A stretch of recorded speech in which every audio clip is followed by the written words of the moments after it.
G'day folks. Today we're having a look at my Brown Marshall coach kits.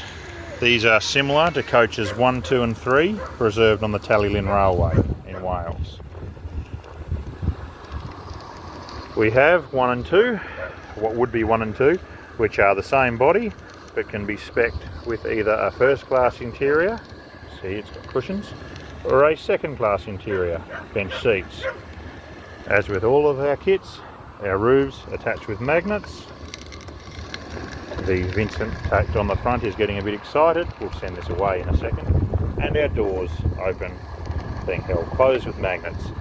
New for this model, I've built into the model slots for your glazing. I'm using 0.4 styrene. You can use anything about under 0.5. We have our running board and we have the original style axle box detail. So just to get rid of the noise, we'll send those off. Here you go, sweetheart. Got a bit of moisture in the cylinders.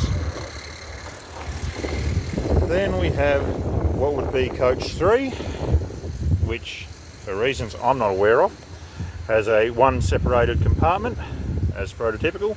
I haven't got the seats in mine, but that's just because I haven't. We've got our 3 seats, our doors, which yet again oddly swing the other way. Also open, our roof goes on with magnets, and we've got the same under frame. Now I'll openly admit I'm not particularly good at painting. We also have on these fairly prototypical draw gear with sprung buffers.